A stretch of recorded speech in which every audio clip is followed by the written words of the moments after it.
بسم اللہ الرحمن الرحیم۔ السلام علیکم ناظرین، پاکستان اپڈیٹس میں ہم آپ کو خوش آمدید کہتے ہیں۔ میں ہوں اسرار احمد تازہ ترین صورتحال کے ساتھ۔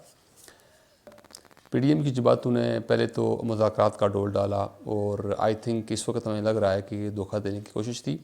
اور ٹائم گین کرنے کی کوشش جو ابھی سچ ثابت ہو رہی ہے وہ یہ کہ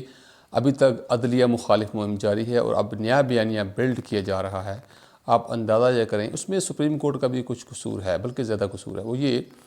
کہ پہلے تو انہوں نے کہا کہ ہم مذاکرات کریں گے، اس کے بعد پھر عدلیہ مخالف مہم، اور اب یہ بیانیہ بنایا جا رہا ہے کہ پارلیمنٹ جو ہے وہ سب پہ حاوی ہے، سب سے بالا ہے، پارلیمنٹ عدلیہ سے بھی بالا ادارہ ہے۔ یعنی کہ پارلیمنٹ میں اگر کوئی قرارداد پاس ہوتی ہے، کوئی بل پاس ہوتا ہے، کوئی بھی چیز ہوتی ہے، تو وہ عدلیہ کو سپرسیڈ کر جائے گا۔ عدلیہ پہ حاوی ہے، عدلیہ پہ بھاری ہے، عدلیہ اس کو ریجیکٹ نہیں کر سکتی۔ حالانکہ آپ دیکھیں، ہم پہلے ہی بات کر چکے ہیں کہ کنسٹیٹیوشن کا بننا، آئین کا بننا، آئینی ترمیم کا ہونا، اس میں کوئی شک نہیں۔ اسمبلی میں بل پیش ہوگا، پارلیمنٹ میں جائے گا، جو کہ عوامی نمائندوں کی شکل میں ہوتا ہے، اسمبلی میں ہو یا پارلیمنٹ میں ہو۔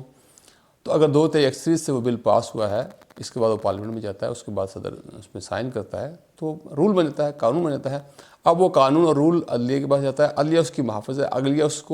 عدلیہ اس کو ایگزیکیوٹ کراتی ہے، اس پہ عمل درآمد کراتی ہے، اس کی تشریح بھی کرتی ہے۔ اور یہی بات ہے جو ہم اور عدلیہ پہلے دن سے کہہ رہے ہیں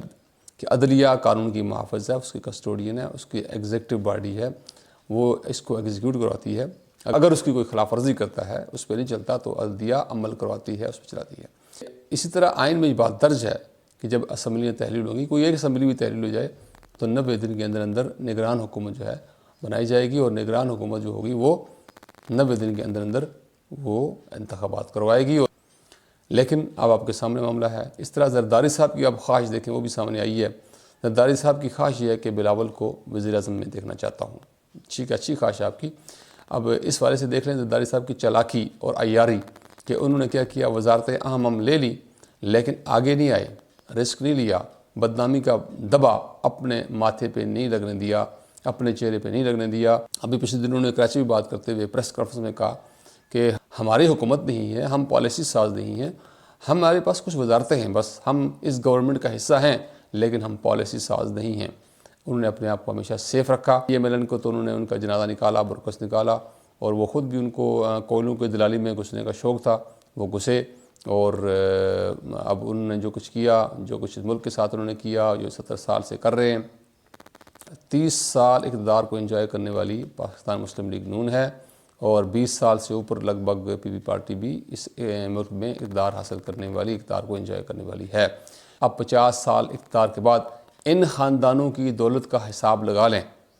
ان دونوں خاندانوں کی دولت کا حساب لگا لیں، ان کی ایڈمنسٹریشن کا عرصہ شمار کر لیں، اور ان کے اندرون ملک اور بیرون ملک اثاثے دیکھ لیں، اور ملک کے اثاثے اندرون ملک اور بیرون ملک کیا ہیں، ملک کی معاشی حالت اس وقت کیا ہے۔ یہ ایک عام سا آڈٹ ہے،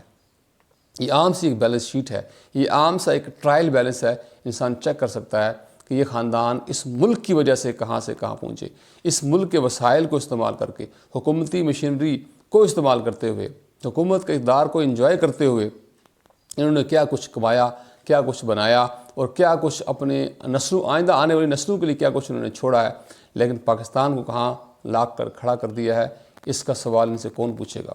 تمام حکمران، ہم سب کو شامل کرتے ہیں، کسی کو بھی نہیں چھوڑتے، لیکن اتنی بھی سیاسی جماعتیں یہاں گزری ہیں جنہوں نے اقتدار کو انجوائے کیا ہے، ان سب سے یہ سوال کیا جا سکتا ہے کہ آپ نے اس ملک کو آج کہاں لا کے کھڑا کیا ہے، اور تم لوگوں کو اپنی حالت کیا تھی اور اب تم لوگ کیا ہو۔ ہم جماعت کی پرستش سے نکل آئیں باہر،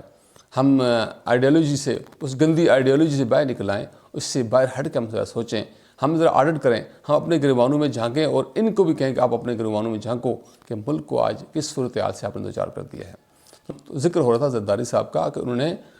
اتنی چالاکی اور عیاری سے وزارتیں لیں اور اپنے آپ کو بچا لیا، اور بلاول کے لیے دیکھیں انہوں نے کیسے راستے ہموار کیے۔ اپنا سافٹ امیج دکھانے کے لیے انہوں نے بار بار امریکہ کے دورے کرائے، بار بار امریکہ کے دورے کرائے، اور تاکہ میرا جو ہے نا میرا بیٹا خوب سیکل ہو جائے، اور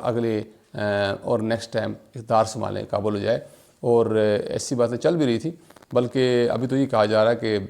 ابھی تو یہ باتیں چل رہی ہیں کہ سنجرانی صاحب کو صدارت کے لیے نامزد کیا جا رہا ہے، اور صدر علوی صاحب کو کسی نہ کسی بہانے سے یہ کھڈے لائن لگائیں گے۔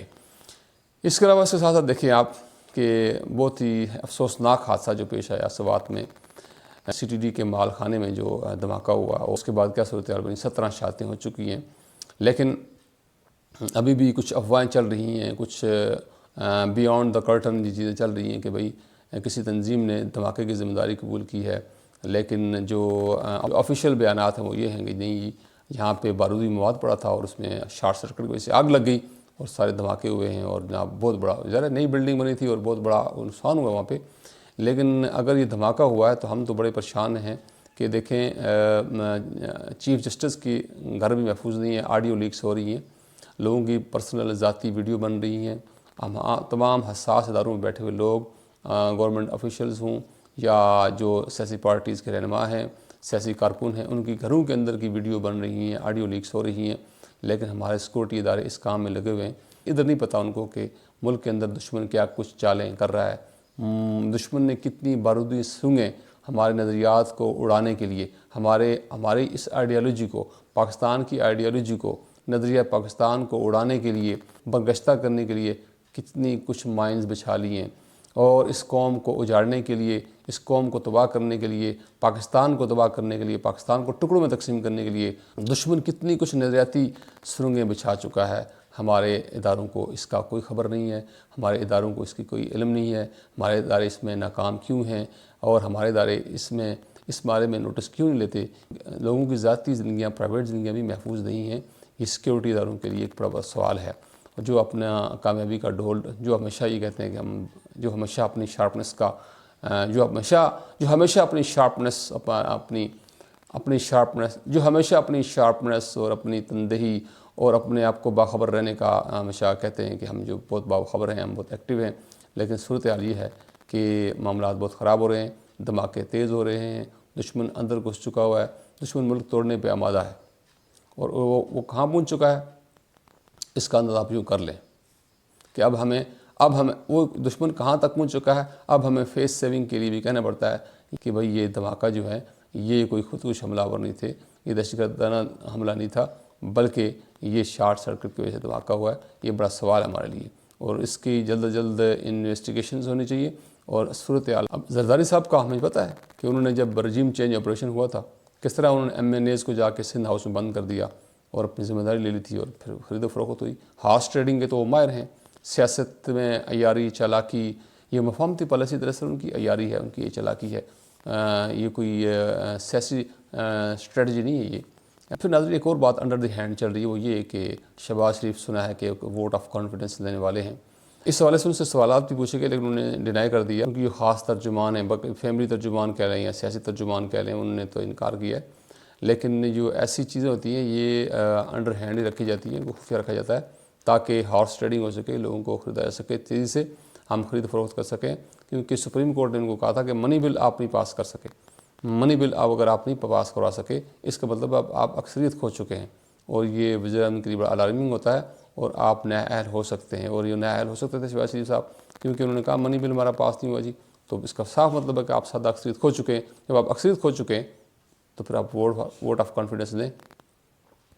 اب اس چیز کو انہوں نے رکھا ہوا خفیہ، اگر وہ ووٹ آف کانفیڈنس لیتے ہیں اور لوگ ان کے حق میں ووٹ ڈال دیتے ہیں، تو اس کا مطلب یہ ہوا کہ انہوں نے عدلیہ کے حکم کی حکم عدولی کی، انہوں نے عدلیہ کی بات کو نہیں مانا، تو یہ بھی ایک نااہلی کی طرف جانے والا راستہ ہے۔ یہ واضح بات ہے کہ اگر وہ ووٹ آف کانفیڈنس لیتے ہیں، ابھی بتا تو نہیں رہے، اس صورت میں بھی وہ چلے جائیں گے اور اس صورت میں بھی۔ اور آخری بات یہ ناظرین کہ جو عدلیہ کا قصور ہے وہ یہ ہے، عدلیہ نے کبھی بھی مذاکرات کی طرف نہیں جانا چاہیے تھا۔ عدلیہ کام جرگے کرنا نہیں ہے، تصفیہ کرنا نہیں ہے بٹھا کے پارٹیز کو۔ عدلیہ کام ہے وہ آئین کی محافظ ہے، آئین کی تشریح کرنے والی ہے، اس نے آئین کے مطابق فیصلہ سنانا تھا، اس کو ایگزیکیوٹ کرانا تھا، اس پہ عمل درآمد کرانا تھا، اور نہ ماننے والوں کو نااہل کرنا تھا۔ عدلیہ نے جو ڈیل دکھائی، عدلیہ نے اپنا حکم دے دینے کے باوجود، وہ تاریخ دے دینے کے بعد اب یہ نہیں کہنا چاہیے تھا مذاکرات کریں۔ آج آخری تاریخ ہے، 26 تاریخ ہے، جو عدلیہ نے بتایا تھا، جو سپریم کورٹ آف پاکستان نے کہا تھا ان کو، تمام سٹیک ہولڈرز کو، تمام پارٹیز کو، 26 تاریخ آپ اپنا فائنل کریں، اور 27 کو جو ہے نا وہ رپورٹ سبمٹ کریں کہ آخر آپ نے کون سا دن رکھنا ہے۔ ناظرین اپنا خیال رکھیے گا، اس چینل کا بھی خیال رکھیں، سبسکرائب کریں، لائک کریں، شیئر کریں، تاکہ ہم آپ کو اپڈیٹ کرتے رہیں۔ تھینک یو، اللہ حافظ۔